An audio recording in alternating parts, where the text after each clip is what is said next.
कोई IAS officer नहीं थे मनमोहन सिंह जी, और श्रीमती इंदिरा गांधी और जवाहरलाल नेहरू के पीरियड में कई लोग ऐसे आए थे। फैसला वापस लेना पड़ा।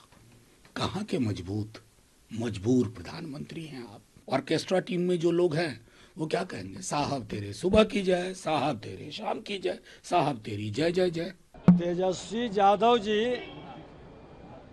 बहुत गरीबों के हितैषी हैं, दलितों के, कमजोर तबके के हितैषी हैं। राहुल गांधी जी को बधाई देती हूँ कि शाबाश, लड़ते रहो, तुम आगे बढ़ो, तुम्हारी एक ठोकर में 100 इनकलाब लेकर चल।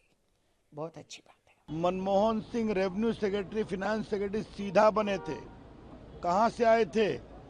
कोई आईएएस आईपीएस थे क्या? ये फैसला आज का नहीं है, ये कांग्रेस पार्टी का पाप था। कांग्रेस पार्टी ने इसी तरह, याद कीजिए, एक देश के प्रधानमंत्री हुए मनमोहन सिंह जी, 1976 में फाइनेंस सेक्रेटरी इसी तरह बनाया था।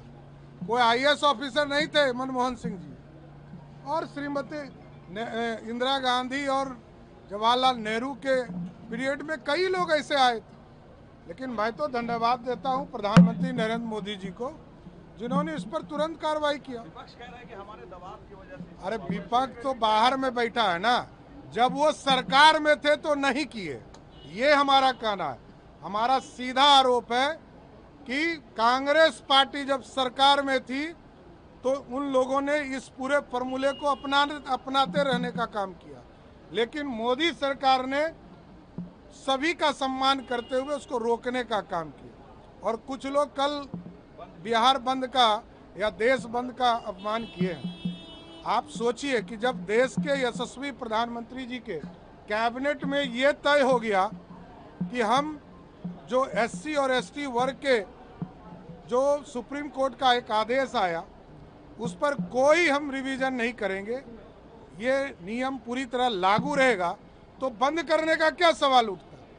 जब भारत की सरकार ने तय कर दिया, नरेंद्र मोदी जी की सरकार ने तय कर दिया कि एससी एसटी के किसी भी मामले में कोई छूने का काम सरकार नहीं करेगी, तो फिर बंदी क्यों है, ये मैं जानना चाहता हूँ। पूरे देश की जीत है भाई।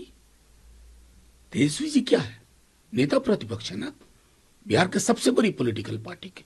पूरे देश में हुआ, पूरे देश में लोगों ने विरोध किया, संविधान की किताब हाथ में लेकर विरोध किया। समझ में आया, आज फैसला वापस लेना पड़ा।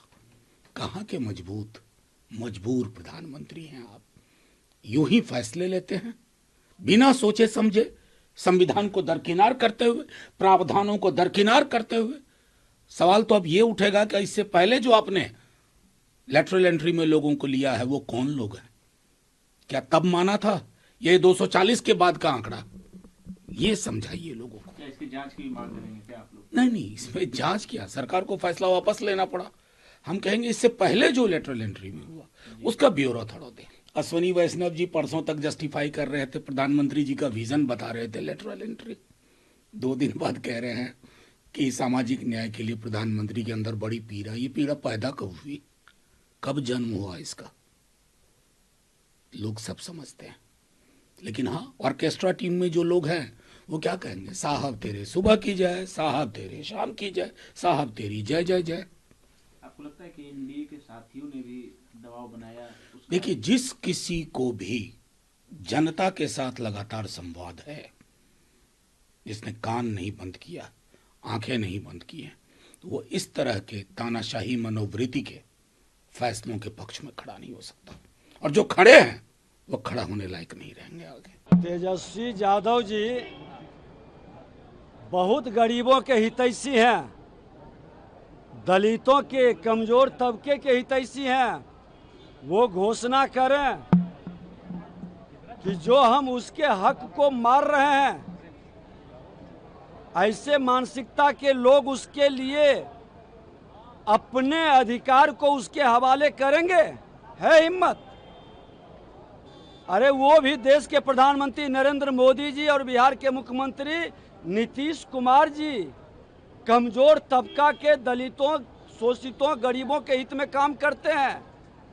जो अपने पार्टी के अंदर दलितों को, गरीबों को बंधुआ मजदूर के तरह रखते हैं, वो आरक्षण की बात करने वाले बेईमानी कर रहे हैं। प्रधानमंत्री आदेश करते जाएंगे, विपक्ष में हमारा नेता राहुल गांधी बताते जाएंगे कि तुम्हारा गलतियां क्या है।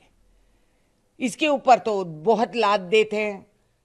राहुल गांधी को जिस तरह सताना है, जिस तरह उनको बेइज्जती करना है, कहीं और बिठा दे, उनका घर निकाल दे, उनका पद निकाल दे, ये बहुत करे हैं। मगर क्यों? राहुल गांधी अपने आप के लिए नहीं लड़ रहा है, देश के लिए, संविधान की सुरक्षा के लिए। तो राहुल गांधी ने ठीक कहा, तो अब क्यों नहीं कहते वो जो शब्द इनको इस्तेमाल कर रहे थे? तब इनको हम क्या कहें? इनको कोई जानकारी है, समझ है? फर्जी डॉक्यूमेंट लेकर हम पढ़े लिखे बन गए तो बहुत मुश्किल होता है, क्योंकि ज्ञान रहना चाहिए, संविधान को समझना चाहिए, आपके रूह में वो रहना चाहिए जब आप इस पद पे आके बैठते हैं। तो मैं राहुल गांधी जी को बधाई देती हूँ कि शाबाश, लड़ते रहो, तुम आगे बढ़ो, तुम्हारी एक ठोकर में 100 इनकलाब लेकर चल। बहुत अच्छी बात है। तेजस्वी यादव को कुछ याद दिलाना जरूरी है। उनके पिताजी मनमोहन सिंह की सरकार में रेल मंत्री थे। Manmohan Singh revenue secretary, finance secretary सीधा बने थे। कहाँ से आए थे? कोई आईएएस आईपीएस थे क्या? विजय केलकर बने वित्त सचिव, बाहर से आए थे ना। पूरे कांग्रेस का इतिहास भरा हुआ है। मोन्टेक सिंह अहलुवालिया कहाँ से आए थे? वित्त विभाग के बड़े बड़े सचिव बने, वो भी बाहर से आए थे। तेजस्वी बाबू, थोड़ा होमवर्क करना सीखिए। यहाँ तो हमारे मोदी जी ने स्पष्ट कहा, पिछड़ों के हक पर हम कोई हमला नहीं होने देंगे। उसको कैंसिल किया जो यूपीएससी ने कोशिश की थी। उसी प्रकार से क्रीमी लेयर के सुप्रीम कोर्ट के फैसले को कहा, ये हमें मान्य नहीं है। एससी एसटी का हम पूरा सम्मान करते हैं। ये मोदी जी हैं। और वैसे क्या आरक्षण पर बोलते हैं तेजस्वी बाबू? आरक्षण का तो एकमात्र लाभ आपके परिवार को मिलता है, जहां पर पार्टी की नंबर 1 की कुर्सी आरक्षित है। श्रेष्ठ भारत पर खबरों से जुड़े रहने के लिए चैनल को सब्सक्राइब और लाइक करें, बेल आइकन दबाएं और देखते रहें श्रेष्ठ भारत।